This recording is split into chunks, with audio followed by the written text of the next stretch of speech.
Se esse depoimento é para as novas gerações, é impossível descrever para as novas gerações o que é você viver num regime autoritário, onde você tem que desconfiar da própria sombra. Ou seja, o seu colega de classe pode ser um agente infiltrado que vai lhe denunciar se você estiver lendo os livros errados, como aconteceu com vários colegas. E, por uma tradição de família, até eu tive vários amigos que foram presos e durante uma certa fase da vida, no meio da adolescência, você tem que optar. Ou você estudava, ou você aderia a um desses movimentos estudantis. E para mim foi um dilema muito grande, porque eu sabia que se aderisse ao movimento clandestino, mais cedo ou mais tarde eu tinha que ir para o subterrâneo, e isso inviabilizaria a fazer ciência, que era o meu sonho. De modo que eu optei por fazer ciência, mas fazer ciência para o Brasil, ou seja, ter sempre um componente social. Isso é uma coisa que às vezes fica difícil explicar, porque eu vejo hoje uma certa separação, as pessoas não percebem, algumas pessoas não percebem a implicação social. Fazer ciência é também um instrumento de desenvolvimento do país, e essa tem sido uma componente importante da minha atividade profissional, ou seja, eu sou um físico, no meu caso específico eu trabalho com polímeros.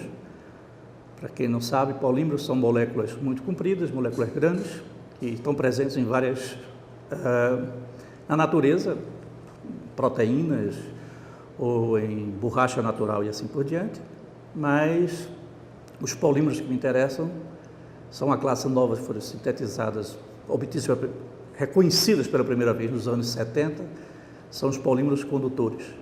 Então, os polímeros que é um plástico que, ao contrário do plástico tradicional, ele conduz a eletricidade, ele dá choque. Da imaginário da gente, assim, pode pegar que não dá choque, é de plástico. Os plásticos que me interessam, esses, se você pegar na posição errada, ele dá choque. Mas por isso, então,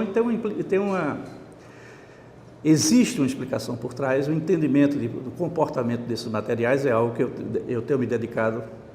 Mas uma coisa importante eu creio que a ciência no Brasil, na minha geração de estudante, nós éramos tão poucos que o importante era multiplicar, formar mais gente. Isso é importante, continua sendo cada vez mais importante. Nós não temos o número de cientistas que o Brasil precisa. Mas mesmo assim eu acho que a ciência brasileira já atingiu uma massa crítica, ou seja, já temos um número suficiente de pesquisadores em várias áreas para que a gente possa ser um instrumento de desenvolvimento. Ou seja, eu penso que a ciência tem que ser feita com um olhar nacional, sem compromisso, sem comprometer a qualidade. Eu não proponho que se faça uma ciência tropical ou uma ciência subdesenvolvida. A ciência tem que ser sempre na fronteira do conhecimento humano. É isso que desafia, é antes de tudo o desafio intelectual. Mas essa ciência tem que ser feita, na minha opinião, resguardando as individualidades, mas tem que ser feita olhando a agenda dos problemas nacionais e sua repercussão. Formação de pessoal, garantir que a próxima geração vá além da nossa, ou seja, tenhamos estudantes muito bons, que toda geração sempre tem, e sejam melhor formados do que a nossa geração, que possam ir além.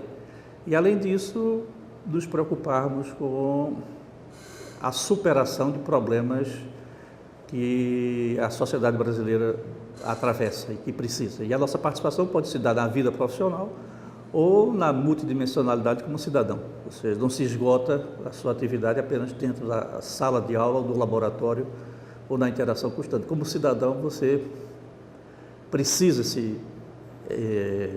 entender que ciência faz parte de um quadro maior e que o seu envolvimento, a formação dos novos estudantes, despertar neles esse tipo de consciência, eu acho que é algo que ajuda o desenvolvimento do país.